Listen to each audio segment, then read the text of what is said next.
முன்னாள் அமைச்சரை அவரின் சொந்த ஊரில் வீழ்த்தி டிடிவி தினகரனின் தென்மண்டல தளபதியாக திகழ்ந்த மாணிக்க ராஜா திமுகவில் இணைந்துள்ளார். டிடிவி தினகரனின் வலதுகரமாக திகழ்ந்தவரின் இந்த முடிவு அதிமுக பாஜக கூட்டணியை அதிர்ச்சியடைய வைத்துள்ளது.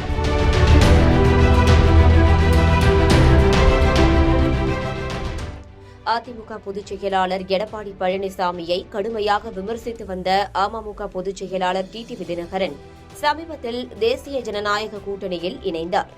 அதிமுகவில் எடப்பாடி பழனிசாமியின் தலைமையை எதிர்த்து உருவான அமமுக எடப்பாடி பழனிசாமி தலைமையிலான அணியில் இணைந்தது பெரும் பரபரப்பை ஏற்படுத்தியுள்ளது.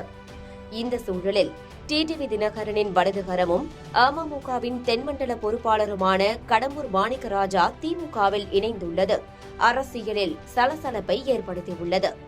தூத்துக்குடி மாவட்டம் கடம்பூர் ஜமீன்தாரரான மாணிக்க ராஜாவின் குடும்பம் கடம்பூர் சுற்றுவட்டார அரசியலில் ஆதிக்கம் செலுத்தி வருகிறது. ஆரம்பத்தில் அதிமுகவில் இருந்த மாணிக்க ராஜா கோவில்பட்டி சட்டமன்ற தொகுதி செயலாளராக திகழ்ந்தார். அவருக்கும் கடம்பூர் பகுதியை சேர்ந்த முன்னாள் அமைச்சர் கடம்பூர் ராஜுவும் அதிமுகவில் இருக்கும்போதே எதிரும் புதிருமாக திகழ்ந்தனர். சசிகலாவுக்கு நெருக்கமானவராக அறியப்பட்ட மாணிக்க ராஜா அதிமுகவில் இருந்து டிடிவி தினகரன் விலகி அமமுகவை தொடங்கியதும் அக்கட்சியில் இணைந்தார். அக்கட்சியில் தென்மண்டல பொறுப்பாளராகவும் கழக துணை பொதுச் செயலாளராகவும் நியமிக்கப்பட்ட அவர் தினகரனின் வலதுகரமாக செயல்பட்டார். கட்சியில் மாணிக்க ராஜாவின் ஆதிக்கம் காரணமாகவே தங்க தமிழ் செல்வன், முன்னாள் அமைச்சர் இசக்கி சுப்பையா ஆகியோர் அமமுகவில் இருந்து விலகியதாக கூறப்பட்டது. அப்போது கூட கட்சியை விட்டு யார் போனாலும் பரவாயில்லை, என்னுடைய உண்மையான தென்மண்டல தளபதி மாணிக்க ராஜா மட்டும்தான் என டிடிவி தினகரனே கூறினார். அதோடு கடந்த உள்ளாட்சி தேர்தலில் அப்போதைய அமைச்சர் கடம்பூர் ராஜுவின் சொந்த ஊரான சிதம்பராபுரத்தை உள்ளடங்கிய 5வது வார்டில் அதிமுக வேட்பாளரை வீழ்த்தி தனது செல்வாக்கை நிரூபித்தார். ஒரு அமைச்சர் தனது சொந்த ஊரிலேயே தோல்வியை தழுவியது அப்போது பரபரப்பான செய்தியாக பார்க்கப்பட்டது.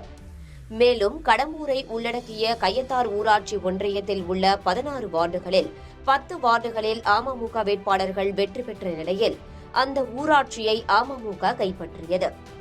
அதிமுகவில் இருந்து விலகினாலும் கடம்பூர் ஜமீன் குடும்பத்தினர் கை காட்டுபவரே கயத்தார் ஊராட்சி ஒன்றியத்தில் வெற்றி பெறுவார்கள் என்பதை அழுத்தம் திருத்தமாக மீண்டும் நிரூபித்தார் மாணிக்க ராஜா. மேலும் தற்போது மாணிக்க ராஜாவே கயத்தாறு ஊராட்சி ஒன்றியத்தின் தலைவராகவும் செயல்பட்டு வருகிறார். இந்த அளவு சக்தி வாய்ந்த நபராக உள்ள மாணிக்க ராஜா அமமுகவில் இருந்து திமுகவில் இணைந்துள்ளது அதிமுக கூட்டணிக்கு பேரிடியாக அமைந்துள்ளது. அமமுக பாஜகவை உள்ளடக்கிய அதிமுக கூட்டணியில் சேர்ந்தால் கடம்பூர் பகுதியில் தனது அரசியல் எதிரியான முன்னாள் அமைச்சர் கடம்பூர் ராஜுவின் கையே ஓங்கும் நிலை ஏற்படும். இதன் காரணமாக அந்த கூட்டணியில் இணைய வேண்டாம் என டிடிவி தினகரனிடம் மாணிக்க ராஜா தொடர்ந்து வலியுறுத்தி வந்துள்ளதாக கூறப்படுகிறது. ஆனால் அதனை பொருட்படுத்தாமல் டிடிவி தினகரன் அதிமுக கூட்டணியில் இணைந்துள்ளதால் வேறு வழியின்றி மாணிக்க ராஜா திமுக கூட்டணியில் இணைந்துள்ளதாக தெரிகிறது. அவரோடு 3 அமமுக மாவட்ட செயலாளர்களும் திமுகவில் இணைந்துள்ளனர். கோவில்பட்டி, ஒட்டப்பிடாரம் ஆகிய 2 தொகுதிகளிலும் தனிப்பட்ட செல்வாக்கு பெற்றவராக கருதப்படும் மாணிக்க ராஜாவின் வருகை அந்த பகுதியில் திமுகவின் பலத்தை அதிகரித்துள்ளதாகவே பார்க்கப்படுகிறது. அம்மா மக்கள் முன்னேற்ற கழகம் எதற்காக தொடங்கப்பட்டது என்பது உங்கள் அனைவருக்கும் தெரிந்த விஷயம். எங்களது தலைமை மறுபடியும் 8 ஆண்டு காலங்கள் கஷ்டப்பட்டு வளர்த்த அம்மா மக்கள் முன்னேற்ற கழகத்தை மறுபடியும் பழைய நிலைக்கு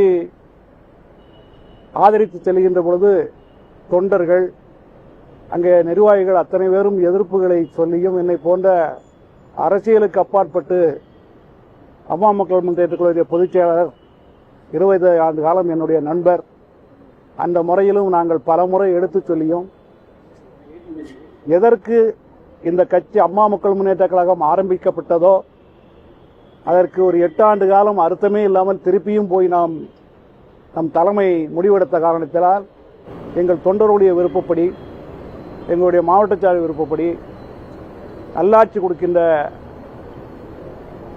மதிப்பிற்கும் மரியாதைக்கும் உரிய நமது முதலமைச்சர் முன்னிலையிலே நாங்கள் சேர்ந்து கழகத்தில் பணியாற்ற வேண்டும் என்று இணைந்திருக்கின்றோம்.